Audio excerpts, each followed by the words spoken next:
Hi കൂട്ടുകാരെ, എല്ലാ കൂട്ടുകാർക്കും സുഖമാണ്. ഞാനിന്നിവിടെ ഒരു ക്യാരറ്റ് ഫ്രൈ ആണ് തയ്യാറാക്കുന്നത്. ഇത് വളരെ എളുപ്പത്തിൽ തന്നെ നമുക്ക് തയ്യാറാക്കാൻ പറ്റും. കഴിക്കാനും നല്ല ടേസ്റ്റാണ്. ഇതുപോലെ തയ്യാറാക്കിയാൽ കഴിക്കാത്തവരും കഴിക്കും, അത്രയ്ക്ക് ടേസ്റ്റാണിത്. ക്യാരറ്റ് ഫ്രൈ ചെയ്യാനായിട്ട് ഒരു പാൻ അടുപ്പിലേക്ക് വെച്ച് കൊടുക്കാം. അതിലേക്ക് 1 ടേബിൾ സ്പൂൺ വെളിച്ചെണ്ണ ഒഴിച്ചു കൊടുക്കാം. വെളിച്ചെണ്ണ ഒന്ന് ചൂടാകുമ്പോൾ അതിലേക്ക് ചതച്ച വെളുത്തുള്ളി 3 അല്ലി ഇട്ട് കൊടുക്കാം. ഇനി അതിലേക്ക് സവാള അരിഞ്ഞത് ചേർത്ത് കൊടുക്കാം. പകുതി സവാളയാണ് എടുത്തിരിക്കുന്നത്. ഇനി നമുക്കതിലേക്ക് ക്യാരറ്റ് ഇതുപോലെ ചെറുതായിട്ട് നീളത്തിന് അരിഞ്ഞ പീസുകളാണ്. ഇത് നമുക്കതിലേക്ക് ഇട്ട് കൊടുക്കാം.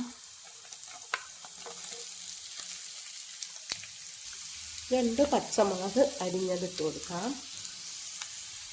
1/4 സ്പൂൺ മഞ്ഞൾപ്പൊടി ചേർത്ത് കൊടുക്കാം. 1 സ്പൂൺ മുളക് പൊടി ഇട്ട് കൊടുക്കാം.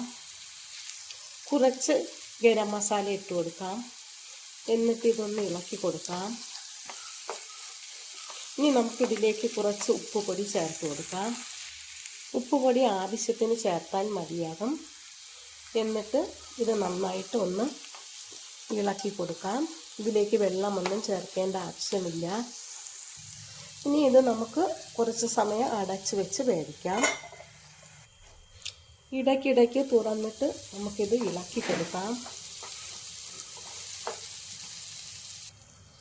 ഇനി ഇതിലേക്ക് ഒരു കൊത്ത് കറിവേപ്പില ചേർത്ത് കൊടുക്കാം. വെന്ത് വരുന്നുണ്ട്. കുറച്ച് സമയം കൂടി തുറന്ന് വെച്ച് ഇളക്കി കൊടുക്കാം. ക്യാരറ്റ് ഇപ്പോൾ നല്ല ഫ്രൈ ആയി വന്നു. ഇങ്ങനെ തയ്യാറാക്കിയാൽ കഴിക്കാത്തവരും കഴിക്കും, അത്രയ്ക്ക് ടേസ്റ്റാണിത്.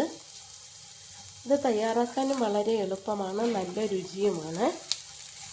കുറച്ച് സമയം ഇതിങ്ങനെ ഇളക്കി കൊടുക്കണം. അപ്പോൾ ഇത് നന്നായിട്ട് ഫ്രൈ ആയി വന്നു.